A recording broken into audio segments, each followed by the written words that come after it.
Boa tarde a todos.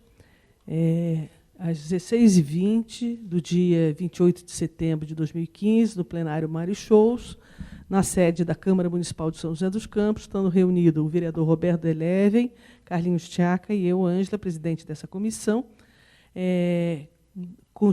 constituída para apurar questões relativas à dívida contraída pela Fundação L. Augusto de Souza, Fundaz, com a Fazenda Nacional, em razão do não recolhimento da contribuição previdenciária patronal dos anos de 2004 a 2010.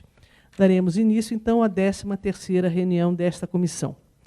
Na sessão de hoje, estava agendada para a gente fazer a oitiva do senhor Alexandre Tonelli, que foi assessor jurídico da Fundaz, quando o presidente Veneziane, o Iromite e o Roniel.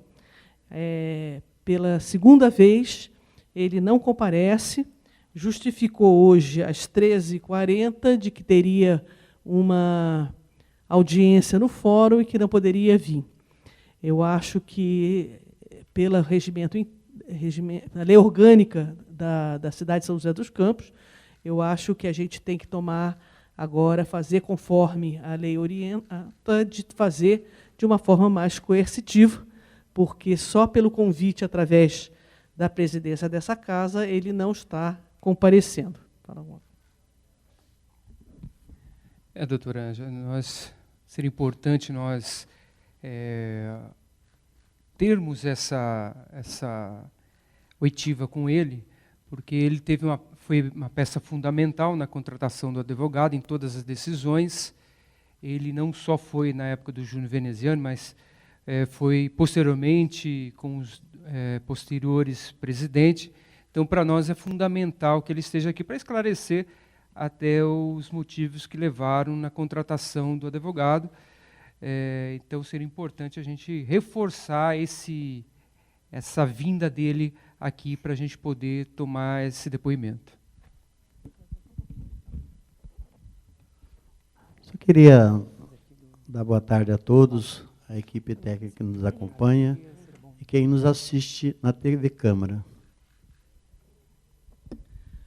Bom, então, dando continuidade à nossa sessão, na ausência do Tonelli, a gente queria estar colocando em votação o convite para a oitiva do senhor Luiz Paulo Costa, baseado na declaração que ele fez, no processo que ele entrou no Ministério Público, inclusive baseado também naquela leitura que o vereador Carlinhos Tchaca fez semana passada, do processo lá no Ministério Público, que diz: o advogado André Félix Secota, OAB 154.201, foi contratado em 2002 por cerca de R$ 1 milhão pela Fundação L. Augusto de Souza, Fundaz, pertencente à administração indireta da Prefeitura de São José dos Campos, sem licitação, em razão de suposta inexigibilidade, através de processo completamente irregular, para mover ações na Justiça Federal. Então, essa foi a abertura do processo em que o Luiz Paulo Costa deu entrada no Ministério Público. Então, baseado nisso, eu queria a votação dos três para a gente ouvir o Luiz Paulo Costa referente a essa denúncia dele. Bom, então, por 3 votos, ele vai ser convocado.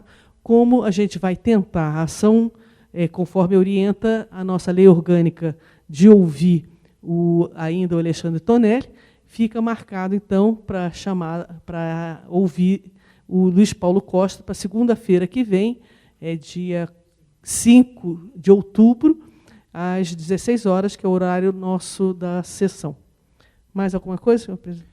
Senhora presidenta, eu, enquanto relator, eu preciso analisar os documentos com profundidade, tenho feito, e aí me veio uma dúvida. Pelo processo que o advogado entrou na época, ele baseou principalmente na questão da não remuneração dos diretores. Dos itens que ele se argumentou para poder ter a isenção do imposto do INSS. E eu fui verificando, e aí descobriu algumas coisas que me causou bastante espanto e dúvida.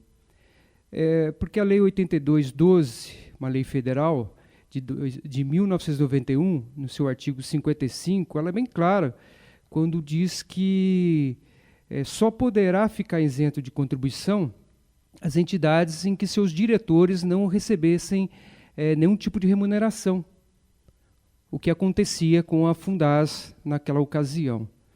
Bom, aí posteriormente, doutora Ângela, eu estive verificando, fui atrás, e tive até na Assembleia Legislativa verificando uma dúvida, porque a Fundas tem a utilidade pública estadual.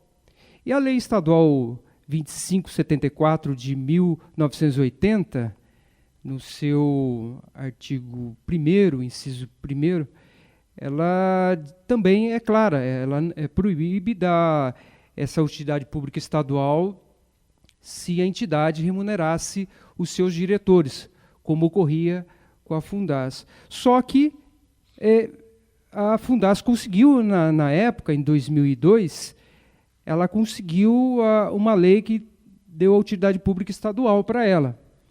Aí, para o meu espanto, eu fui lá verificar todo o processo e era uma das exigências do relator do processo, desse PL, desse projeto de lei, que a Fundas apresentasse um documento comprovando que os seus diretores não fossem remunerados.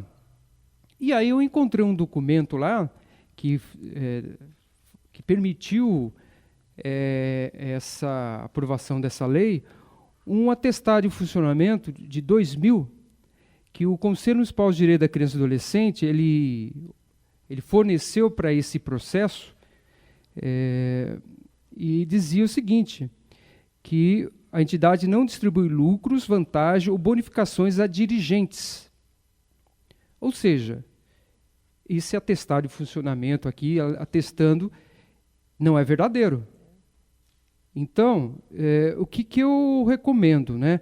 Primeiro, que seja oficiado a Assembleia Legislativa solicitando uma cópia original, alguma autenticada, que comprove esse documento do Conselho Municipal de Direito da Criança e do Adolescente daquela época, de 17 de janeiro de 2000, porque foi fornecido um documento não verdadeiro, para não falar outra coisa, que acabou induzindo os deputados estaduais na aprovação de uma lei que, ao meu ver, está irregular, porque ela desrespeitou uma outra lei que impedia a aprovação e a utilidade pública para Fundas naquela ocasião. Então, eu solicito que seja feito se possível, o inteiro teor até do processo, para que a gente comprove essa irregularidade, porque é temerário um conselho induzir os deputados no erro e aprovando uma lei importante para a sociedade. Quando foi indagado ao Veneziani, na explicação dele, se a Fundas se encaixava, ele saiu com uma desculpa de que não se encaixava, mas que ele não era advogado, mas que é uma boa ação, que defendia. Quer dizer, esse processo está motivado, reivado de um monte de irregularidades, né? Desde até conseguir a utilidade pública, quando a entidade pública não é, porque filantrópica, beneficente não é, porque além dos dirigentes receberem, tem orçamento e os cargos são indicados. E minimamente, esses três questionamentos são exigidos para que uma entidade seja declarada de utilidade pública e uma entidade de assistência social dentro do critério de assistência social. Então, comprovando, isso é importante, então, fica a solicitação, além da convocação do Luiz Paulo Costa para a semana que vem, já que nós vamos fazer o procedimento para ouvir o Tonelli, mas não sabemos se ele vai conseguir chegar na segunda-feira que vem, então já fica a audiência marcada do Luiz Paulo, e a solicitação à Assembleia Legislativa do inteiro teor desse projeto de lei aprovado lá. O projeto de lei 61 de 2001, que declarou de utilidade pública a Fundas. Ou seja, né, é gravíssimo isso, né? Um documento feito pelo Conselho Nacional dos Direitos da Criança e do Adolescente, induzindo os deputados a um erro. Quer colocar alguma coisa? Quer colocar alguma coisa?